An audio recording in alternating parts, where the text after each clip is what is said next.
जय हिंद।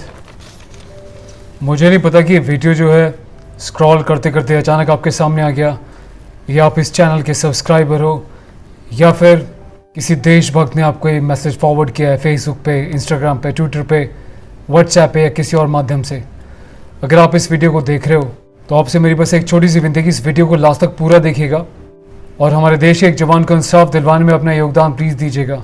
हिंदुस्तान का सबसे बड़ा दुर्भाग्य है कि हम लोग जो सिस्टम के ऊपर बड़े डिपेंडेंट रहते हैं। सिस्टम, लॉ एंड ऑर्डर, कानून करेगा, सत्यमेव जयते, सब सही हो जाएगा।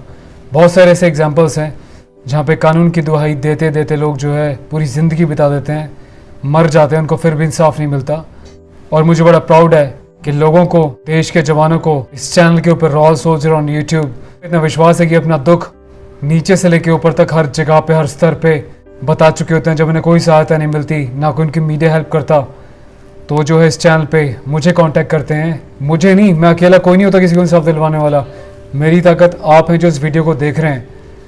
आप ही की ताकत का असर है कि इतने सारे जवानों को हमने इंसाफ दिलाया, इतने सारे जवानों को सुसाइड करने से बचाया है, इतनी सारी फैमिलीज़ को जस्टिस दिलाया है।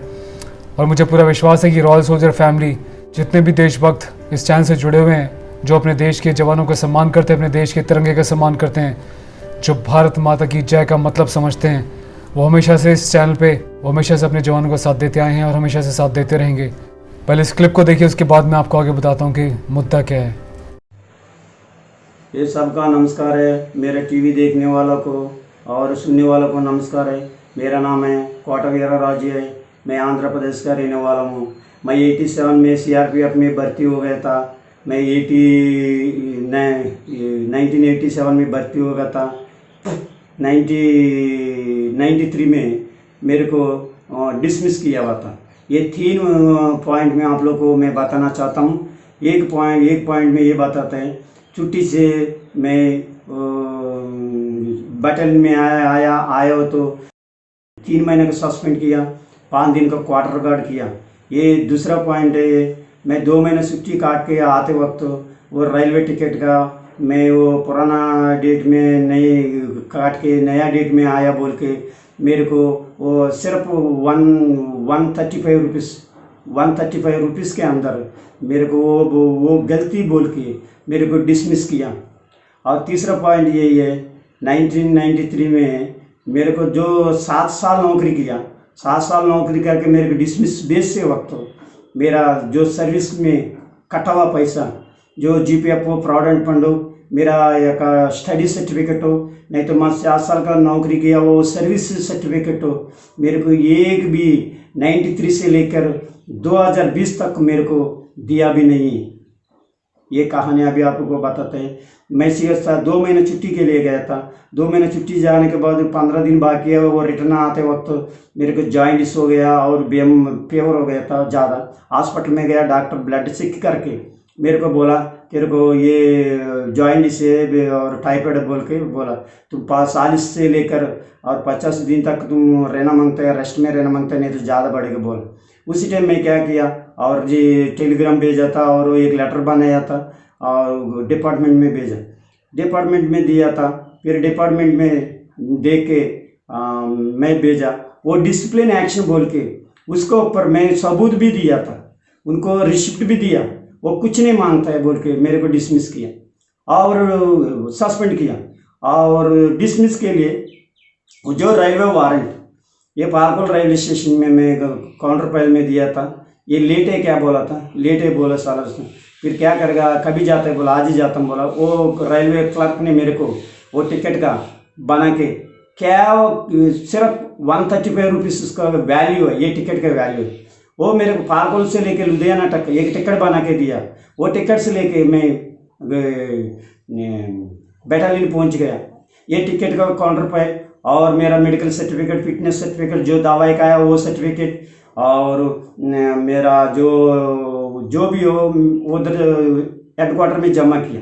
जमा करने के बाद वो उन लोगों को मेरे को बोला था, सीओ के पास बुलाया। बुलाने के बाद तुम डिसिप्लिन एक्शन बोल के बोला। सर मैं क्या डिसिप्लिन एक्शन है, तुम कुछ इन्फॉर्मेशन नहीं किया। सर मैं इतना इन्फॉर्मेशन किया, मैं क्यों दिया नहीं, ये सारे मैं दिखाया, मैं कुछ नहीं जानते बोल के, ये सिर्फ तुम इन्फॉर्मेशन नहीं किया ये बोल के मेरे को वो सस्पेंड किया, और पहले 5 दिन क्वार्टर गार्ड और 3 महीना सस्पेंड और डिसमिस।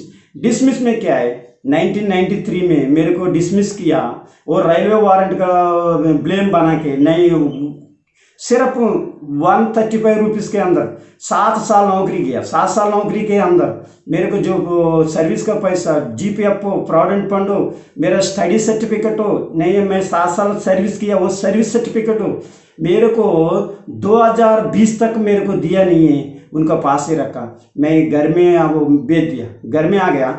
घर में आने के बाद मैं डिप्टी कमांडेंट मेरे को लुधियाना में डिसमिस किया। फिर मैं कमांडेंट का अप्लाई किया। 1 साल के बाद कमांडेंट साहब ने मेरे को लेटर भेजा, हम कुछ नहीं कर सकते हो जो डिप्टी में कमांडेंट किया बोल। और मैं क्या बोला, DIG को अप्लाई किया। DIG साहब ने क्या बोला मेरे को, DIG साहब का अप्लाई करो बोला। DIG साहब का अप्लाई करो तो हम भी कुछ नहीं कर सकता, वो कमांडेंट डेप्ट कमांडेंट किया बोल के बोला। ठीक, फिर मैं IG को अप्लाई किया। IG साहब भी ऐसे ही किया। 1955 एक्ट के अंदर, 149/27 रूल के अंदर जो डेप्ट कमांड जो भी किया वो वही में हम लोग शामिल है, हम कुछ नहीं कर सकते बोल के मेरे को एक लेटर भेजा। फिर DG साहब को अप्लाई किया। उसी टाइम DG साहब विजय कुमार साहब रिटायरमेंट हो गया। उससे पहले मैं आना था हो जाता था, लेकिन मैं अप्लाई किया। अप्लाई होने के बाद मेरे को ये डेथ कमांडेंट ने किया, वही उनके ऊपर है, हम लोग डिफेंड है, हम कुछ नहीं कर सकते बोल के सेम एक्ट बना के मेरे को घर में फिर भेज दिया। DG साहब को मिलने के लिए मेरे को इंटरव्यू कोई उनका पास जाके मेरा तकलीफ मेरे जो बताने के लिए ये 7 साल काम किया, फिर भी मेरे को जाने का वक्त भी दिया नहीं है मेरे को, उनको मिलने के लिए अपॉइंटमेंट भी तक नहीं मिला। उसके बाद वो होम सेक्रेटरी साहब को अप्लाई किया, होम मिनिस्टर साहब को अप्लाई किया, वो सिर्फ ये दोनों करके अलग अलग वो DGP साहब को उधर भेजा। वो बोला ये डेप्ट कमांडेंट क्या किया, उसी के ऊपर हम लोग कुछ नहीं कर सकते बोल के फिर मेरे को एक लेटर भेज दिया, दो लेटर। फिर इन लोग का साइन नहीं होता है बोल के हम दिल्ली गए वो मिलने के लिए होम मिनिस्टर साहब को, लेकिन मेरे को वो अपॉइंटमेंट नहीं दिया। फिर मैं क्या किया, ये ऐसी नहीं है, वाइस प्रेसिडेंट को साहब को लिखवा, वाइस प्रेसिडेंट साहब भी लेटर भेजा या अपॉइंटमेंट को पूछा, मेरे को नहीं मिला। फिर वो लेटर CRPF को और होम ऑफिस को भेजा, ये आदमी को क्या तकलीफ है थोड़ा देख लो बोल के सेम वही डेथ कमांडेंट जो किया वही मेरे को एक्ट बना के एक लेटर भेज दिया। और प्रेसिडेंट साहब को भी मैं भेज दिया, साहब ऐसे हो गया, आप भी न्याय करो बोलोगे तो। वो होम ऑफिस को भेजा वो लेटर, होम ऑफिस वाला DGP साहब को भेजा, DG साहब को लीगल ऑफिस से सेम डेथ कमांडेंट जो किया वो एक्ट बनाया, उसको ऊपर हम लोग कुछ नहीं कर सकते बोल।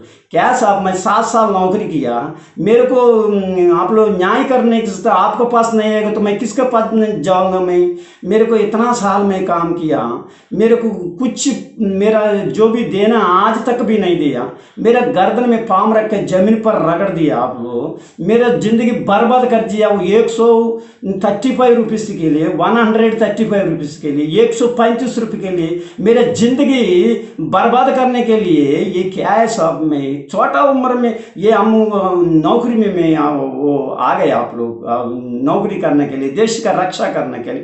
पंजाब में तो कश्मीर में इतना खतरनाक ड्यूटी किया मैं, कांस्टेबल एंड ड्राइवर का मैं करके मैं इतना अच्छा रिकॉर्ड है मेरा, मेरे को घर भेज देने के लिए क्या था। ये रॉयल सोल्जर वाला यूट्यूब में देखे वो मैं आप लोग को सामने आ गया, मेरा तकलीफ मेरा दुख CRPF का ऑफिसर लोग RF वाला मेरे को क्या धोखा दिया, मेरे को जिंदगी सत्यानाश कर दिए बोल के आप लोग को आदमी लोग जनता का बीच में आके हम बोलना पड़ता है। ये बोलने के लिए मेरा आवाज़ के आप लोग को सुनाने के लिए ये देखो ये रॉयल सोल्जर वाला यूट्यूब वाला मेरे को मदद किया। उन लोग बोला भाई आप लोग के साथ हम हैं, मैं हेल्प करेंगे बोल के मेरे को बहुत हेल्प किया है, बहुत हेल्प किया है। मेरे को 3 बच्चे हैं, मैं बीबी है, जीना बहुत मुश्किल होते है। मेरे माँ बाप को वो इलाज करा के वो मर गया, मैं अकेले हो गया। मेरे को मदद नहीं कर सकते तो मैं किसका साथ बोल मैं किसको बोलूं? वो यूट्यूब वाला ने मेरे को कितना मदद करता है। ये मदद ऐसी आदमी लोग आजकल है बोल के मैं सोच में हो गया। ये सोच आप से लोग होता तो मेरा जिंदगी अच्छा होता था, मेरा जिंदगी बर्बाद नहीं होता था। सर मेरे को न्याय करो, लोग सुनते हैं, आप लोग मेरे को न्याय करो, न्याय करो। कटे ना। अगर ऐसे वीडियोस को प्रसारित किया जाता है तो कोई ये सोचेगा कि देखिए अपने देश की पैरामिलिट्री के बारे में या सिस्टम के बारे में, डिफेंस फोर्सेस के बारे में कितना नेगेटिव दिखा रहे हो। ऐसी सोच के पीछे जो है ना बहुत सारी ज़िंदगियां बर्बाद हो जाती हैं। जब किसी बाप की बेटी के साथ कोई दुराचार करता है तो वो बाप वो भाई कई बार चुप्पी लगा जाता है कि दुनिया क्या सोचेगी। जिस दिन उसने सोचना छोड़ दी कि दुनिया क्या सोचेगी और इस बात पर ज़्यादा विश्वास किया, अगर मैंने अपनी बहन को, अपनी बेटी को आज इंसाफ नहीं दिलाया तो हमेशा ऐसा होता रहेगा, तो बहनों के साथ बदतमीजी और बलात्कार होने बंद हो जाएंगे। ठीक उसी तरीके से जब सिस्टम में हर एक मीडिया, हर एक जिम्मेदार नागरिक जो अपने देश के जवानों की आवाज़ को उठाएगा बिना इस बात को सोचे कि लोग क्या सोचेंगे, तो मुझे लगता है कि हर एक जवान को इंसाफ ज़रूर मिलेगा। और वही काम इस चैनल के माध्यम से हमेशा से करता आया हूँ और बेझिझक करता रहूँगा, क्योंकि मुझे पता है कि यहाँ पे ना तो कोई हिंदू है, ना मुस्लिम है, ना सिख है, ना ईसाई। यहाँ पे सिर्फ एक सच्चा इंडियन है, सच्चा भारतीय, सच्चा हिंदुस्तानी है। जब हाथ में उस तिरंगे को लेता है तो उस तिरंगे का महत्व समझता है, उस तिरंगे की रक्षा करने वाले वीर जवानों का सम्मान को समझता है। और मुझे पता है कि आप इसी जवानों को इंसाफ दिलाने में हमेशा से मेरा साथ देते आए हैं और हमेशा से साथ देते रहोगे। इन्होंने जो है हमेशा से एक जिम्मेदार नागरिक की तरह पैरामिलिट्री ज्वाइन करने का फैसला लिया। इन्होंने छोटी उम्र से 18 साल की उम्र में ही तैयारी शुरू कर दी, बड़ी मेहनत से। जैसे कि इन्होंने अपनी वीडियो रिकॉर्डिंग में मुझे बताया कि हज़ारों की संख्या में लोग आए थे। दूसरे नंबर पे जो है ये रहे थे टॉप लिस्ट में जब इनका सिलेक्शन हुआ था। लेकिन इस टॉपर को जो है सिस्टम ने क्या दिया, कुछ ऐसे घटिया अफसरों ने क्या दिया जिन्होंने वर्दी तो पहन ली थी देश की रक्षा के लिए, पर पर्सनल रीज़न की वजह से, अपनी हेगड़ी दिखाने के लिए, अंग्रेज़ों के ज़माने का कानून फॉलो करने के लिए किसी जवान का जो है उन्होंने लाइफ करियर बर्बाद कर दी। उन्होंने ये नहीं सोचा कि बिना किसी बात के किसी की लाइफ के साथ, किसी की जॉब के साथ खिलवाड़ करने पे उसके परिवार पे क्या बीतेगी, उस जवान पे क्या बीतेगी। एक बार मैं और यहाँ पे ऐड करना चाहूँगा कि आर्म फोर्सेस का जो डिसिप्लिन है, चाहे इंडियन आर्मी हो, नेवी हो, एयरफोर्स, उनका जो डिसिप्लिन का लेवल है, स्टैंडर्ड है, बहुत डिफरेंट लेवल का है। मैं बहुत दिल से रिस्पेक्ट करता हूँ। आर्म फोर्सेस का जो ऑफिसर है जो SSB क्रैक करके आर्म फोर्सेस ज्वाइन करता है, उसका जो अपने जवानों के प्रति रवैया है, अपनी टीम वर्क को समझने का, अंडरस्टैंडिंग का जो एक स्टैंडर्ड है, वो बहुत ही आउटस्टैंडिंग है। 100 में से एक आधा एक्सेप्शनल केस ऐसा हो सकता है कि जो कभी किसी ने किसी को परेशान किया हो, पर अधिकतर जो आर्म फोर्सेस में ऐसा बहुत कम देखने को मिलता है कि एक सीनियर लेवल के ऑफिसर्स जो हैं अपने जवानों को परेशान करें, बल्कि हमेशा मुसीबत में उनके साथ वो खड़े रहते हैं एक परिवार की तरह। और पैरामिलिट्रीज़ की अगर बात करें तो पैरामिलिट्रीज़ में भी एक जो अफसर है वो हमेशा एक परिवार के मुखिया का रोल अदा करता है। जब जवान अपने घर से दूर उनके साथ होता है तो उनको एक भाई की तरह, एक पिता की तरह, एक फैमिली मेम्बर की तरह ट्रीट करता है। लेकिन उसी ग्रुप में चंद मुट्ठी भर लोग यूनिफॉर्म पहन के अंदर आ जाते हैं, जिनका मकसद सिर्फ सैलरी लेना, पैसा कमाना, दादागिरी दिखाना, कानून के विपरीत अपनी हुकूमत दिखाना और जवानों को दबाना होता है। उसी का एग्जाम्पल है कोटावीरा राजू, जिसको बिना किसी सिस्टम के सिर्फ 135 रुपये के पीछे जो है उसकी जॉब के साथ खिलवाड़ कर दिया गया। वो कहते हैं ना, एक शरीफ आदमी को हर कोई दबाता है। शराफत से जीना भी आजकल बहुत बुरी बात समझी जाती है। जो चालाकी से काम लेता है शायद कहीं ना कहीं वो सही रहते हैं। ज़्यादा शराफत दिखाना, भोलापन दिखाना, हमेशा भोले लोगों को, शरीफ लोगों को जो है ऊपर के लोग, अफसर लोग हमेशा दबाते हैं और उनका शोषण करते हैं। उसका बहुत बड़ा एग्जाम्पल है राजू जी। तो इसमें रूल क्या कहता है? रिडक्शन ऑफ रैंक, मतलब किसी भी पोजीशन पे तो उससे एक रैंक नीचे डिमोशन कर सकते हैं अथॉरिटीज़। वो भी कोई सीवियर केस हो, कोई क्रिमिनल केस के अलावा जो बहुत ही गंभीर इनडिसिप्लिन क्रिएट किया हो तो हैं चार्जेस। यूनिट में जॉन्डिस की वजह से कोई लेट आया, उसको इतनी पनिशमेंट देना, जॉब से निकाल देना, सिर्फ इसलिए क्योंकि उनकी ईगो हर्ट हो गई। जवान हमेशा बोलता रहा, आप ऐसे कैसे कर सकते हो, मेरी इसमें कोई गलती नहीं हो, बेचारा गिड़गिड़ाता रहा। उसके बाद बोला कि मैं भी आपके ऊपर केस कर दूंगा, बस यही बात उनको चुप गई, उसके पीछे पड़ गया और उसको जॉब से निकाल के ही माने। तो रूल क्या कहता है? इसका जो पॉइंट 11 था, उसका जो एक पार्ट है उसमें कुछ पैराग्राफ्स दिए गए हैं। पार्ट ए में क्या है कि रिडक्शन ऑफ रैंक, मतलब डिमोशन कर देना एक रैंक। बी में कहता है fine of any amount not exceeding 1 months पे एंड अलाउंस, तो इतना फाइन लगाओ कि उसकी 1 महीने की सैलरी अलाउंस से ज़्यादा ना हो। या फिर कहता है सी पैरा में कॉन्फिनमेंट टू क्वार्टर, जैसे कि क्वार्टर पनिशमेंट इनको मिली, लाइन हाजिर कर देना। Camp for team are not exceeding a month, मतलब ये जो क्वार्टर गार्ड पनिशमेंट दी है या लाइन हाजिर किया है वो मैक्सिमम टू मैक्सिमम, बहुत ही सीवियर केस में 30 डेज का हो सकता है, उससे ज़्यादा नहीं हो सकता। पर इनके केस में 5 दिन का ही बनता था, तो बेचारे ने 5 दिन का, हफ्ते भर का काटा। पर आगे क्यों बातें बढ़ी, क्यों फिर सस्पेंशन हुआ और क्यों पनिशमेंट आगे बढ़ी? क्योंकि ये अपनी बात पे अड़े रहे कि मेरी कोई गलती नहीं है भैया, मुझे क्यों पनिशमेंट दे रहे हो। बेचारा इतना भोला भाला सा इंसान बोलता रहा, पर किसी ने सुना नहीं। इसकी बात को जो है ईगो पे ले गए और उसके साथ बुरे से बुरा जितना कर सकते थे इन लोगों ने इतना बुरा किया। और इसमें कुछ पॉइंट्स लिखे हैं कि अगर सीनियर कॉम्पिटेंट अथॉरिटी ना हो तो उसके जो नीचे वाले लोग हैं वो भी इस पनिशमेंट को दे सकते हैं। तो कहीं ना कहीं ऐसा ही हुआ कि नीचे वालों ने पूरा अफसर बनने की सोची और जितना एड़ी चोटी का जोर लगा सकते थे इनको परेशान करने में वो सभी करते रहे इनके साथ। और इसमें और काफ़ी चीज़ें लिखी हुई हैं, मतलब पनिशमेंट तो खाएगा पर उसकी जो अलावेंस सैलरी वो रुकेगी नहीं, वो मिलती रहेगी।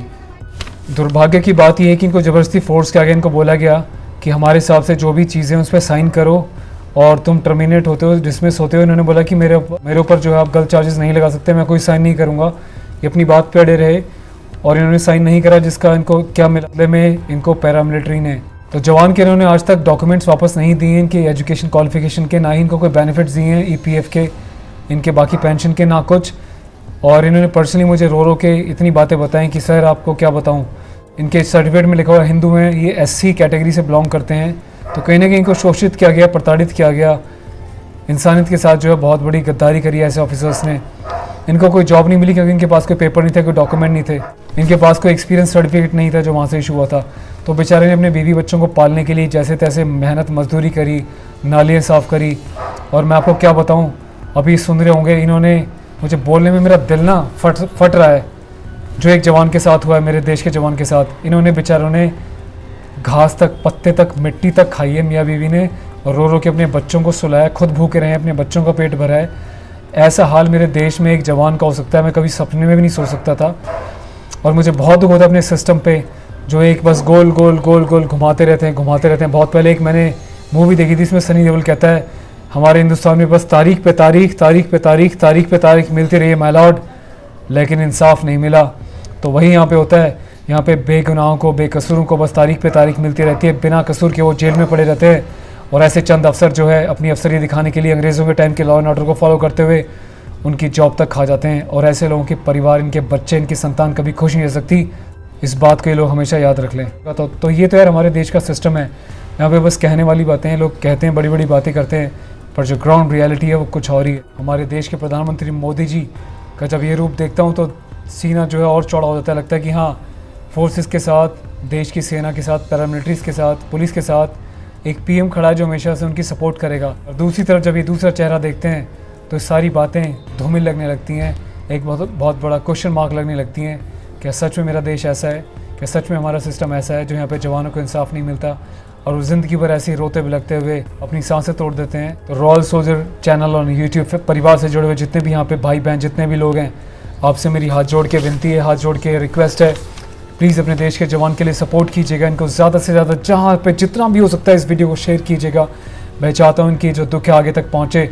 और हमारे सब्सक्राइबर्स में जो भी कोई एक अच्छे लेवल का एडवोकेट है, प्लीज़ मुझे आप ईमेल पे कांटेक्ट करें। ईमेल एड्रेस मैं आपको इस वीडियो के टॉप कमेंट में और डिस्क्रिप्शन में दे रहा हूँ। आप मुझे प्लीज़ ईमेल कीजिएगा, उनकी हेल्प कीजिएगा, हो सके तो उनके लिए केस लड़िएगा, इनको इंसाफ दिलवाइएगा। और आपकी भी स्टोरी जो है फिर अपने चैनल पे पब्लिश करूँगा ताकि देश को पता चले कि सारे वकील जो है सिर्फ पैसा लेके काम करने वाले नहीं होते, गरीबों की सुनने वाले भी बहुत से वकील हैं हमारे देश में। और राजू जी जो है बड़ी इकनॉमिकल परेशानी से गुजर रहे हैं, उनको मैंने बोला है कि अपना अकाउंट नंबर जल्दी मुझे देंगे ताकि हम सब मिलकर जो है उनकी थोड़ी फाइनेंशियल हेल्प कर सकें। तब तक जो है अगर आप मुझे अलाउड करते हैं कमेंट में मुझे बताइए, मैं एक टेम्प्रेरी अपना अकाउंट नंबर इसमें देता हूँ। तो जो भी पैसा आएगा उसको जो मैं राजू जी तक के परिवार तक और बाकी जो फैमिलीज़ जो ऐसे गुजर रही हैं जिनको बहुत परेशानी है वहाँ तक उनकी हेल्प करने की पूरी कोशिश करूँगा। क्योंकि ये लड़ाई मेरी अकेली नहीं है, ये लड़ाई इस जवान की अकेले की नहीं है, ये पूरे देश की, पूरे सिस्टम की लड़ाई है। और आपकी जो देखने वाले व्यूअर्स, आपकी भी इतनी जिम्मेदारी बनती है जिनकी खातिर हम अपने घरों में सुरक्षित बैठे हैं। जब उन पे चाहे तो उनके लिए भी हम खड़े रहें। हम ज़्यादा कुछ नहीं कर सकते तो एटलीस्ट अपनी आवाज़ उठा सकते हैं। और मुझे पता है कि मेरे जितने भी चैनल से जुड़े हुए योद्धा हैं रॉयल सोल्जर फैमिली के, वो भी इतने स्ट्रॉन्ग हैं, उनकी भी बड़े लेवल तक इतनी पहुंच है। ज़्यादा कुछ नहीं कर सकते तो एटलीस्ट इसको वायरल करें, वीडियो को हर एक प्लेटफॉर्म पे शेयर करें और टैग करें मिनिस्टर्स को, मिनिस्ट्री ऑफ होम अफेयर्स को, CRPF के ऑफिसर्स को, ताकि इनको पता चले कि ग्राउंड रियलिटी क्या है और किस तरीके से एक जवान ज़िंदगी भर से रोता है, अपनी जॉब को वापस पाने की भीख मांगता हुआ है और बदले में उसको ये इंसाफ मिला है। प्लीज़ इनको इंसाफ दिलाइएगा, वही आपकी सबसे बड़ी देशभक्ति होगी आज तक की ज़िंदगी भर की। तिरंगे के सम्मान में, देश के जवानों के सम्मान में कमेंट करके बताएं कि आप इस विषय पे क्या कहते हैं और अपने जवान के बारे में, इस परिस्थिति में क्या कहते हैं। और वीडियो को दिल से शेयर करें यार, मुझे तो बहुत दुख हो रहा है, इसके आगे मैं और कुछ कह नहीं पाऊँगा। Thank you so much, you are watching your own family channel, देश का अपना channel Royal Soldier on YouTube।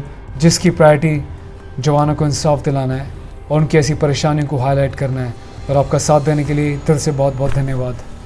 जय हिंद, वंदे मातरम, भारत माँ तेरी जय। पर मुझे दुख है भारत माँ, तेरे वीर सपूतों के साथ देश में ऐसा भी हो रहा है जिसको कोई मीडिया नहीं दिखा रहा।